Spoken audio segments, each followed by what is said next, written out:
For our late start. I'll just introduce myself, who'll be co-chairing this morning with Susan. I'm Helen Frugier, the Director of the Victorian Cancer Registry in Australia. And I'm Susan O'Reilly, the Director of the National Cancer Control Programme of Ireland. So today, for those speakers who are already in the audience, we're going to ask you to be close to time, and we're going to ask the people who ask questions to be very succinct, because we are starting off at a time disadvantage, and if you want lunch, you're going to have to be succinct. So I'm going to hand over to Helen to introduce the first speaker. Thank you. Our first speaker this morning in this cancer control session is Conan Donnelly. He's based at the Northern Ireland Cancer Registry, and his current research is on earlier diagnosis, and he's also been working with the International Cancer Benchmarking Project. Thank you, Conan. Thank you. Okay, good morning. I would like to share with you the findings of a population-based study we've undertaken in Northern Ireland to document symptom incidence and duration in breast, lung and colorectal cancer. We also were interested in investigating trends in symptoms and duration, and we wanted to explore the relationship between symptom duration and the stage of disease at diagnosis.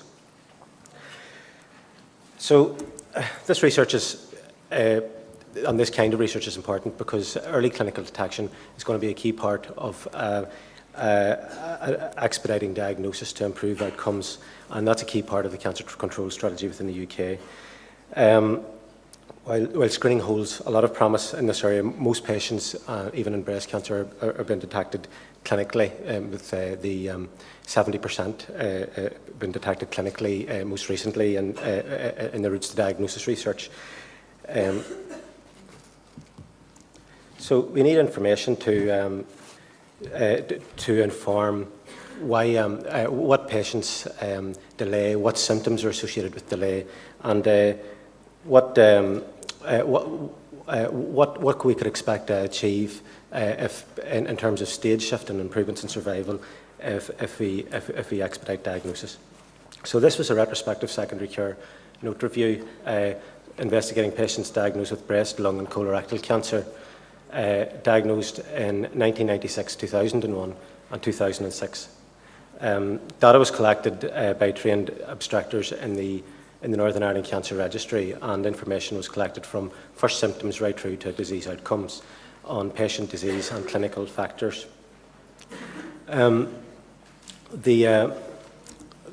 were 8,151 patients included in the study, including 3,000 breast cancer patients, over 2,600 lung cancer, and 2,460 colorectal cancer patients.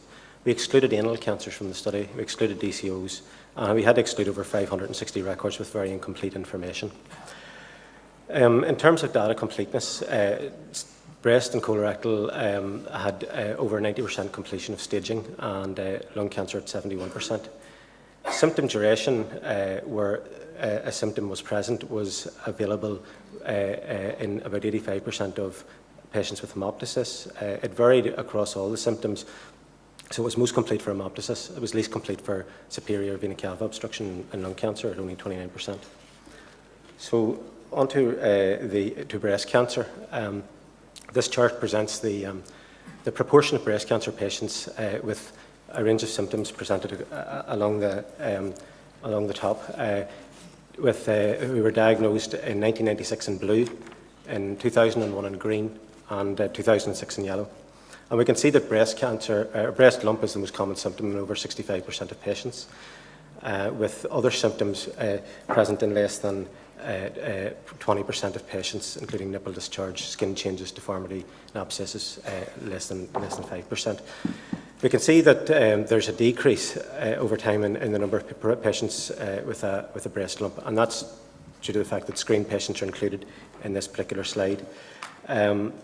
We can see that there was an associated increase in the proportion of patients with asymptomatic presentation. When we exclude screened patients from that, that trend disappears. Moving on to symptom duration, this chart presents the proportion of patients with associated symptom duration data. We can see that over 60% of patients presented with a breast or axillary lump within the first month of the symptom appearing. Over 15%, however, there was a delay of over between 6 months and 12 months, and this is presented in the top of in the red and the orange at the top of the chart. So there's a relatively small proportion of patients where there's significant delays existing. And looking at the relationship between symptom duration and stage, we see that asymptomatic patients had a higher likelihood of earlier stage disease. When we looked at patients presenting with, however, within 1 month with a breast lump, they had a higher likelihood of presenting with earlier stage disease than those patients that didn't have a breast lump. And for those patients, consistently with those patients who had persisted with a breast lump for over 12 months, there was decreased odds of presenting with earlier stage disease. And the same was true for nipple discharge. So this is consistent with the intuitive understanding of disease progression and stage development in breast cancer. When we look at rectal cancer, we see a picture where rectal bleeding is the most common symptom in over 80% of patients, with very little change in trend over the 3 years. There are other symptoms that are common, including altered bowel habit, diarrhea, tenesmus, which is a feeling of incomplete emptying of the bowel, and abdominal pain. When we look at the duration of symptoms, we see that rectal bleeding, which is the second bar in this chart, about a third of patients present with rectal bleeding within a month, and a third delay for up to 6 months, or over 6 months. Lethargy is the earliest presenting symptom, with over 40% of patients presenting within 1 month. When we look at symptom duration and the relationship with stage, we see that asymptomatic patients, again, are generally associated with early stage disease, but there were very few asymptomatic patients in this study. In terms of rectal bleeding, patients with rectal bleeding, however, are more likely to present with earlier stage disease, and this is consistent with what has been found in other studies. So rectal bleeding could be said to be a potential saviour symptom in that regard.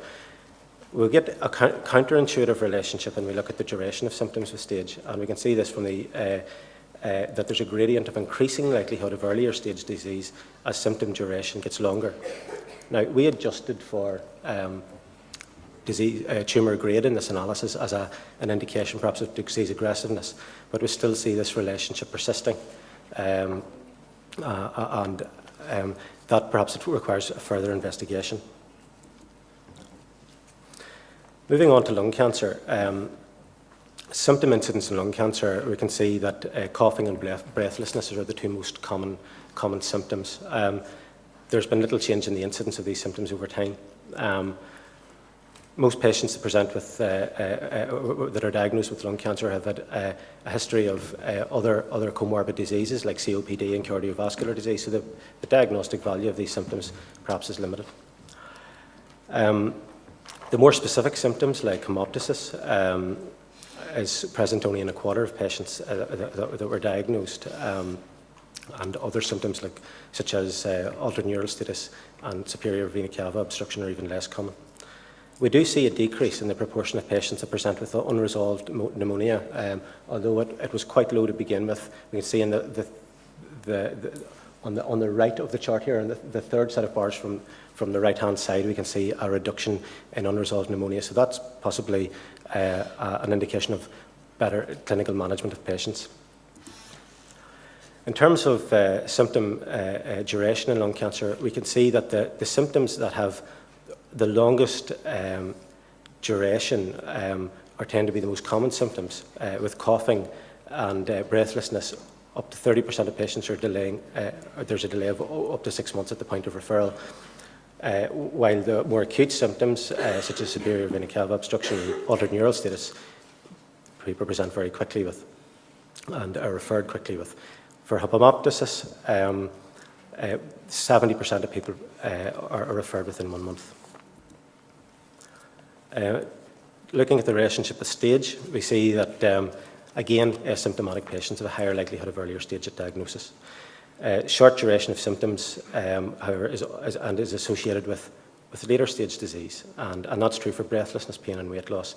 So again, that kind of counterintuitive understanding that the greatest there's a much lower likelihood of earlier stage disease when that duration is short. And again, that's been a finding of other studies.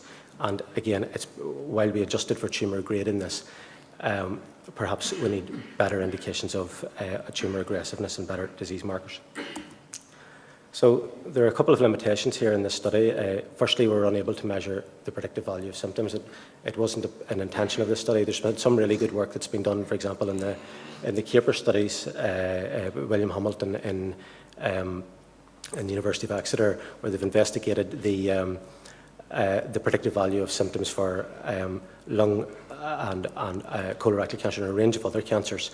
But this information here provides information on trends and duration of symptoms, which can be combined to provide some evidence to inform interventions. We're also not able to separate the patient and GP-mediated delay. So the duration is from the first symptom to the point of referral, and that may be in part a patient-mediated delay, and it may be in part a GP-mediated delay. So we need to understand that better. To conclude, though, there were some positive trends here. We had more people presenting early with a breast lump over time in this study. Now, I didn't present the chart due to time constraints, but there are fewer people delaying longer for presentation of a breast lump. So that's a positive finding, and that's excluding screened patients. There are also fewer patients presenting with late-stage symptoms in lung cancer, such as unresolved pneumonia, but there are more patients. There are more delays with coughing over time, and it's symptoms such as these that have been targeted in some of the interventions within the UK on addressing some of the delays in diagnosis. So the findings here are consistent with that. They're common symptoms and they're significant delays. So focusing on specific symptoms for lung cancer probably wouldn't benefit the majority of patients. We also need to explain this counterintuitive relationship between stage and symptom duration. Whilst it's, in some respects, it makes sense to that expediting diagnosis can only be a good thing. To measure the effectiveness of interventions, we need to understand how that relationship works so we can have good outcome measures. So I think that's something we should continue to try and pursue. So if there are any questions. Thanks, Conan. Thank you.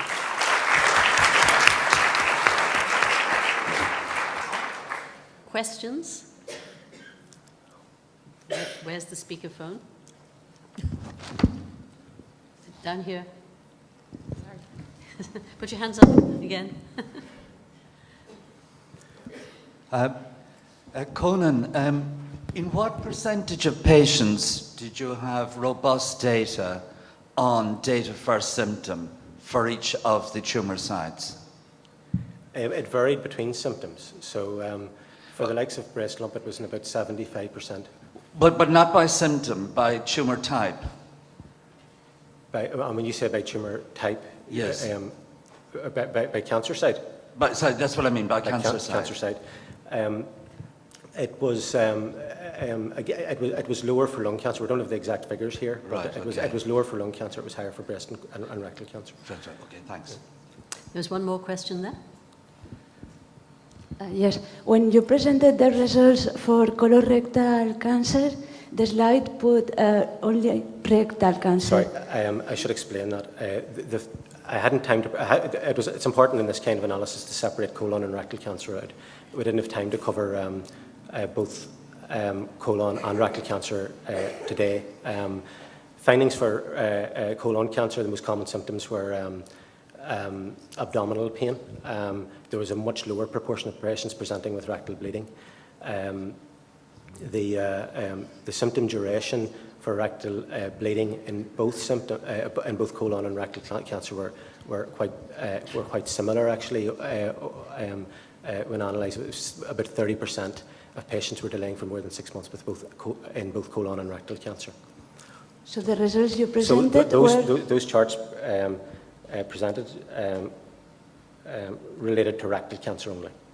I have the results for colon cancer separately, and I'm happy to share them afterwards. Thanks. I think in the interest of time, just a quick word. Any speculation on your sense from this is that specific symptoms are not necessarily going to drive a rapid referral process. So is your bottom line, if you have a symptom, see your GP? The bottom line would be, if you have symptoms, see a GP. The question really is, if you were to introduce interventions to expedite diagnosis, what symptoms should you target? And these specific symptoms like hemoptysis have lower potential. But what would be really useful would be to model the potential gains that could be achieved using information on symptom duration, looking at the predictive value of symptoms, and looking at the potential for stage shift. Okay, thank you. We're going to introduce the next speaker. Thank you very much. Thank you, great. The next speaker is Katie O'Brien, who currently works as a statistician at the National Cancer Registry here in Ireland, in fact in Cork. Her current interests are in the area of cancer screening for both breast and cervical cancer and cancer risk in transplant patients. Katie has a PhD in mathematics and a master's in medical statistics, and previously she was a research fellow working with the mathematical modelling group in the infectious diseases epidemiology department of the London School of Hygiene and Tropical Medicine. And her topic, which is the association between screening status and tumour subtypes in breast cancers diagnosed in women in the screening age range, is I think, a good example of collaboration between the screening services and the registry services. Thank you, Katie. Thank you. So today I'll be talking about screening status and tumour subtypes with respect to breast cancer. So as many people know, breast cancer doesn't have to be considered as a uniform entity. It could be split into 4 subtypes. In order to classify these subtypes, we need information on 3 receptors. They're estrogen, progesterone, and HER2. And each of these receptors may be positive or negative. So they can be combined to give us our 4 subtypes, which are luminal A, luminal B, HER2 overexpressing, and triple negative. And so it is, in general, interesting to know which subtype the cancer is in order, because some of them have different prognosis. So in particular, the triple negative type may often have a poorer outcome. So the aim was to compare subtypes and other characteristics in women who did and did not participate in the breast screening program in Ireland.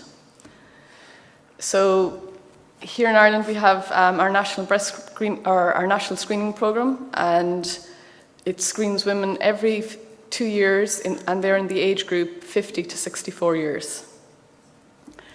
It commenced in the year 2000 in the eastern half of the country and reached nationwide coverage by 2009. So we have our data from the BreastCheck and also the National Cancer Registry, where we've been collecting tumour information since 1994. This data was linked by the data team at the Cancer Registry, and we were able to identify which cancers were screen detected by BreastCheck. So for this analysis, we're looking at the period 2006 to 2008. Our age range is the screening range of 50 to 64 years plus the screening interval of 2 years. We consider first breast cancer primaries only, and the clinical information we consider is tumour subtype, stage, grade, and tumour size. And the demographic information is age, smoking status, deprivation, and marital status. So, with the screening program BreastCheck, a woman is either a non-participant or a participant, and we consider all breast cancers of the non-participants in our relevant age period and age group. And for the participants, we divide the breast cancers into 3 groups. They're screen-detected interval cancers, and they're cancers which have been detected within 2 years of the last negative screen. And then there's defaulters. They have had their cancer diagnosed more than 2 years after their last negative screen. So just to say about the non-participants, they could be people who have either refused to take part in breast check, maybe just neglected to reply and didn't take part, or maybe the programme hadn't reached that area of Ireland yet at the time of the analysis. So we have approximately 3,200 women, half of which in this analysis are participants, half are not. So overall, about a third of the cancers are screen detected, 12% are interval, and 4% are defaulters. So for our methods, we'll be looking at a logistic regression comparing the screen-detected group with the other groups. Because our dependent variable has 4 levels, we'll be using multinomial logistic regression, and we choose the screen-detected group to be our baseline group. So the results, first we give the information about subtypes. So the majority are luminal A, and then the next are luminal B and triple negative, with the smallest proportion being HER2 overexpressing. You can see we have 12% missing or insufficient information. We'll choose luminal A to be the reference group, being the largest group here. So the distribution of subtypes by screening status, as shown in the previous slide, luminal A is the highest proportion overall, but we can see with the screen detected, they account for 72%, as opposed to interval cancers where they account just for 52%.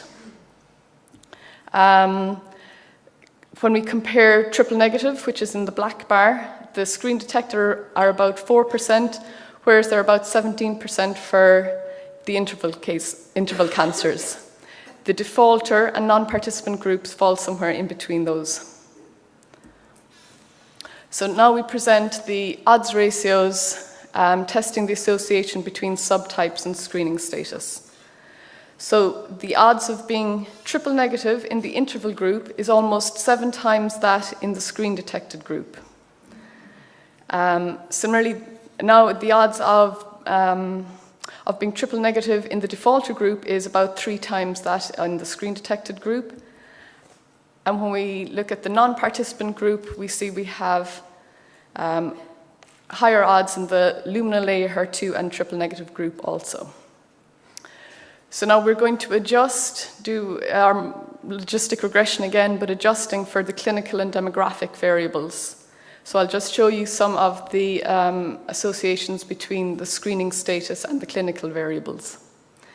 So as expected, in the screen detected group, there's more higher proportion of early stage cancers in the screen detected group. About 60% are stage 1 in the screen detected, compared to about 26% in the interval group. Similarly, the stage 4 is quite low in the screen detected group, whereas it's about 6% in the interval cancer group. In addition, the grade distribution of the screen detected cancers is lower than in the other groups. So we can see in the interval, defaulter, and non-participant groups, they have more similar distributions. Finally, then, the size of the tumour. We dichotomize there, and we have up to 15 millimeters and greater than 15 millimeters. And again, the screen-detected cancers they're catching them when they're smaller, whereas the interval cancers have quite a large proportion of large tumours. And remember, these are caught within 2 years since the last negative screen. So now we present the results for the adjusted odds ratio. So these are adjusted for grade, stage, tumor, size of tumour, age, smoking status, and deprivation area. So now the significance of the odds ratios for luminal B and HER2 are lost here, but we still have that the odds of being triple negative in the interval group is almost 4 times as that in the screen detected group. And similarly with defaulters, we can see that the odds there is 3, the odds ratio there is 3.3, and the odds ratio in the non-participant group is 2.5. So cancers diagnosed in the intervals between screening amongst defaulters and in those who are non-participants in the screening programme have a much higher risk of being triple negative. For interval cancers, the aggressive nature of some of these tumours make them averse to screen detection. And similar to other screening programmes, BreastCheck appears to be more likely to capture tumours which have better prognosis. And we could say that interval cancers seem to have different characteristics compared to cancers which are screen detected with respect to stage, grade, and tumour size. Now, the triple negative subtype is associated both with mortality and recurrence due to breast cancer. Therefore, it would be helpful if there was some way of identifying women at greater risk from interval cancers in a population screening programme like BreastCheck. So I'd just like to thank BreastCheck for providing us with the data and the staff at the data team for doing the linkage for this analysis. Thank you.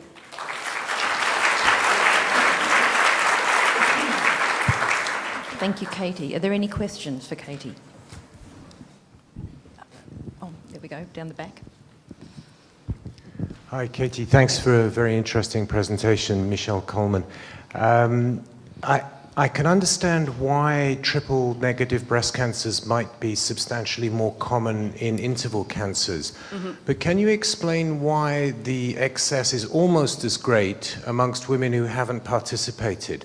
That seems a very strange relationship between non-participation in a program and a biological component of the tumor they eventually develop. I don't know, actually, because I'm trying to look at what are the risk factors for triple negative. I see what you mean, because the non-participants in some sense consist of people who would, the non-participants consist of people for whom the breast screening program hasn't yet reached and those who refuse to take part. So they are a mixed bunch of people, and I have less information about them. So at the moment, it would be hard to say. I have a question here. The interval cancers are likely to be a mix of true intervals and cancers that are missed by those who are reading the mammograms. And it would be interesting to know if there's a difference between those on review, whether they were actually a true interval or a missed cancer. I suppose that would be another project to go back and to extract that information. Though in Ireland, it's been a two-view screening, or since the outset of the screening programme. And the other point is that the screen cases will also have a mix of prevalent cancers because of the stage of introduction of the screening programme. Yeah, that's true. I could look at it by I could probably take out the prevalent cancers and maybe look at that. That might be an idea as well, actually. Yeah. To clarify Anna's question, the screening program has two radiologists read each screen rather than two screening x-rays, just so people understand. Doesn't mean to say that you won't have cancers that are missed, because some cancers just don't show up, and very, very, very rarely would you have two radiologists miss a truly visible screenable cancer. So it is difficult to understand why you get the overexpression of the triple negatives, I must admit, in the unscreened group. But I did want to correct one thing. The screening program did not reach a full national sweep till 2011. So, in fact, quite a lot of the women in the unscreened population might never have been approached to be screened. So it really, as you point out, is a mixed bag. So hard to understand, but fascinating study. Thank you. Sorry, just one last question to the gentleman there. Thank you. My name is Femi from Nigeria. Just want to ask what might be relevant to me in this presentation. What's the proportion? Do you know the prevalence of triple negative breast cancers in the population that you have modeled just now? Maybe that might explain the excess of triple negatives. And if that was the case also, would you be suggesting a decreased interval between screening for this population? So the triple negatives overall was 5% in this analysis group. No, in the You mean- population. In the whole itself. population, Yeah. I haven't checked that. No, I haven't checked that, yeah. We only have subtype information for that period, but I could check it for the wider age group, but I haven't done that yet.